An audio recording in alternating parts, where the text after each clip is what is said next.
Israel America से Iran की जंग के दरमियान रूस ईरान की भरपूर मदद कर रहा है।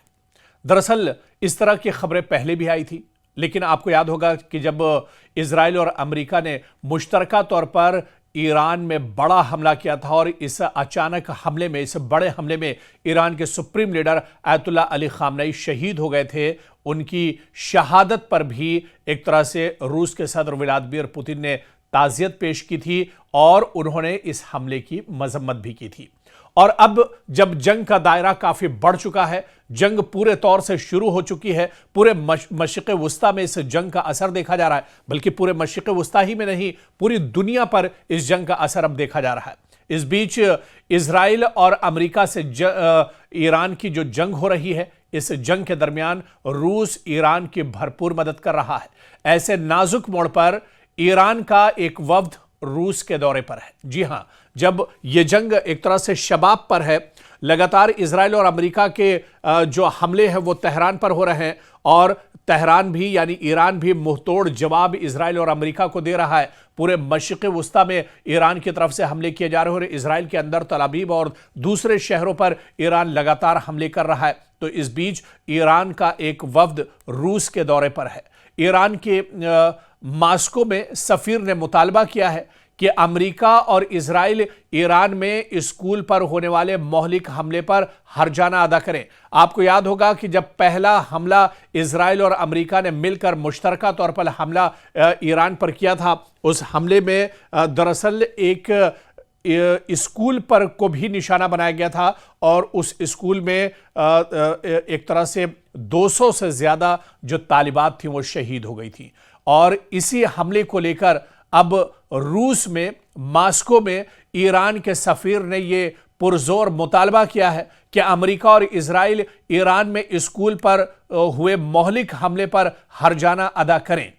दरअसल ईरानी सफीर के मुताबिक इस हमले में मुताद्दिद तालिबात और शहरी हलाक हुए और जख्मी हुए। उन्होंने कहा कि इस वाक़ई की जिम्मेदारी अमेरिका और इजराइल पर आयद होती है और दोनों ममालिक को इसके नताइज की जिम्मेदारी कबूल करते हुए मुतासरीन को मुआवजा देना चाहिए।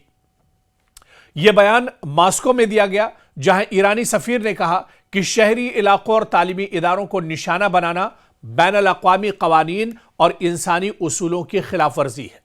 इधर ईरान ने मुतालबा किया है कि इस वाक़े की बैनुल अक़वामी सतह पर तहकीकात की जाए और जिम्मेदारों को इंसाफ के कटहरे में लाया जाए। दरअसल ये बयान ऐसे वक्त सामने आया है जब खित्ते में ईरान, अमेरिका और इजराइल के दरमियान कशीदगी मुसलसल बढ़ रही है। लगातार जंग के हालात बने हुए हैं और अभी तक जो जंग हुई है, जो कशीदगी एक तरह से बढ़ रही है, इसका सीधा सीधा असर पूरे मशरिक़ वस्ता से हटकर अब पूरी दुनिया तक दरअसल इसके असरात पड़ रहे हैं। जिस तरह से ईरान पूरी मजबूती के साथ ये जंग लड़ रहा है, जिस तरह से ईरान भरपूर तरीके से जवाब दे रहा है इजराइल और अमेरिका के हमलों का, ऐसे में अब परेशान हैं अमेरिका भी और इजराइल भी। और इस बीच जो नज़दीकियाँ ईरान और रूस की बढ़ी हैं, तो ऐसे में बेंयामिन नेतन्याहू और डोनाल्ड ट्रंप की परेशानियां और बढ़ गई हैं। दरअसल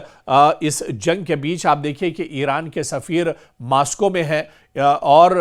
मास्को में उन्होंने इस जंग के दौरान जिस तरह से ईरान में आम लोगों को निशाना बनाया जा रहा है, आम शहरियों पर हमले किए जा रहे हैं, अस्पतालों को निशाना बनाया जा रहा है, जो मजहबी मकामात हैं उन्हें निशाना बनाया जा रहा है, स्कूलों को निशाना बनाया जा रहा है, इसे लेकर एक तरह से ईरान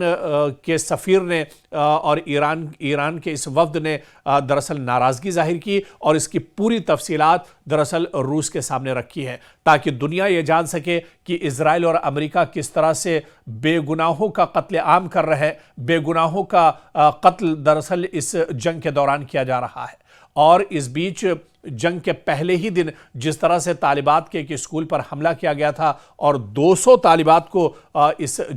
हमले में शहीद किया गया था, इस पर भी ईरान ने दरअसल अमेरिका और इजराइल से मुआवजे की मांग की है। और यह बयान कहीं और नहीं बल्कि ईरान के सफ़ीर की तरफ से रूस के अंदर यह बयान दिया गया है। तो तो एक दबाव जाहिर सी बात है कि पड़ेगा अमेरिका और इजराइल पर, क्योंकि रूस भी अब कहीं ना कहीं ईरान के साथ खड़ा है। पुतिन कहीं ना कहीं अब ईरान के साथ खड़े हैं और ऐसे में अब इस जंग का दायरा भी एक तरह से वसी होता जा रहा है और रूस का ईरान के साथ आना कहीं ना कहीं अमेरिका और इजराइल के लिए बहुत बड़ा झटका भी तस्वुर किया जाता है।